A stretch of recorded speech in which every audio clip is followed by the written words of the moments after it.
नमस्कार, आप सभी का हमारे YouTube चैनल लीजेंड्स मोटिवेशन में स्वागत है। अपने दैनिक जीवन में यदि हम गौतम बुद्ध के मार्ग पर चलें, तो हम अपना भविष्य बदल सकते हैं।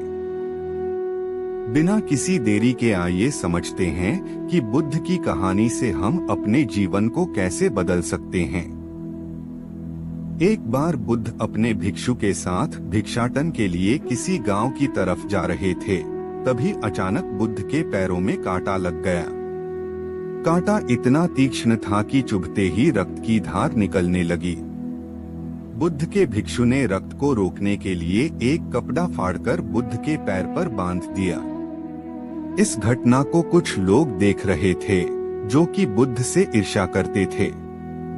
उन्होंने बुद्ध से कहा कि हमें तो तुम्हें परम ज्ञानी समझते थे, लेकिन दर्द को तुम भी सहन नहीं कर सकते हो। तुम पाखंडी हो और ये हमने सिद्ध कर दिया है। ये कांटे हमने ही बिछाए हैं। इस गांव में तुम्हारा स्वागत नहीं, तिरस्कार होगा। इस गांव में तुमको कोई भिक्षा नहीं मिलेगी। बुद्ध ने उन लोगों से अनुरोध किया कि कृपया करके मुझे इस गांव से भिक्षा लेने दो। बुद्ध के ईर्ष्यालुओं ने बुद्ध का उपहास बनाते हुए कहा कि अगर तुम्हें भिक्षाटन के लिए इस गांव में आना है, तो तुम्हें अपने रक्त की बलिदानी देनी होगी। तुमको इस कांटों के रास्ते से गुजरना होगा।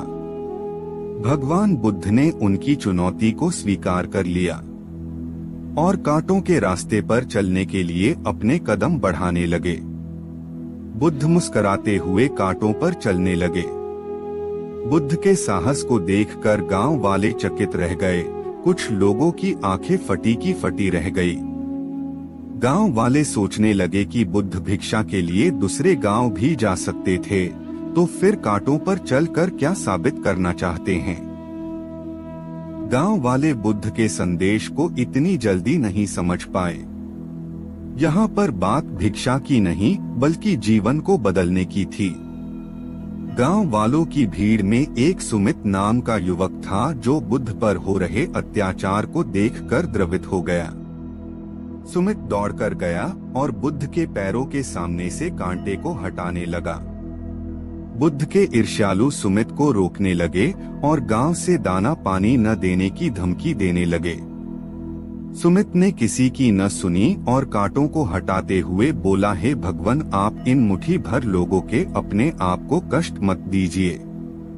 आप गांव में प्रवेश कीजिए, बहुत सारे लोग आपको भिक्षा देने के लिए आतुर हैं। बुद्ध ने सुमित को अपने आस बुलाया और आशीर्वाद देने लगे। सुमित पीछे हट गया। हे भगवान, आप मुझे छूकर अपने आप को अपवित्र और दूषित न करें। महात्मा बुद्ध ने कहा, तुम अपने आप को दूषित क्यों कहते हो?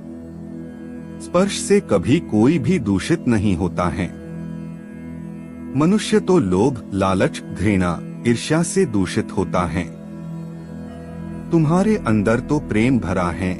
तुम दूसरों का सुख चाहते हो, तुम तो पवित्र हो। बुद्ध के बोल सुनकर कुछ लोग बोले, तुम तो अपने आप को बड़े ज्ञानी कहते हो, तुमको जाति का कोई ज्ञान ही नहीं है, तुम पाखंडी हो।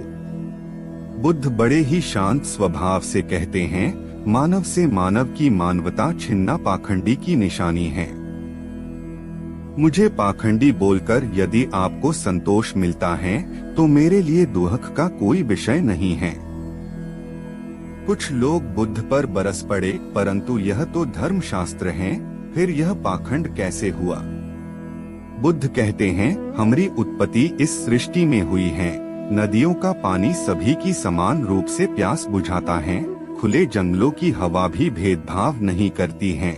खुला आसमान हमारे पिता के समान हमारी परवरिश करता है।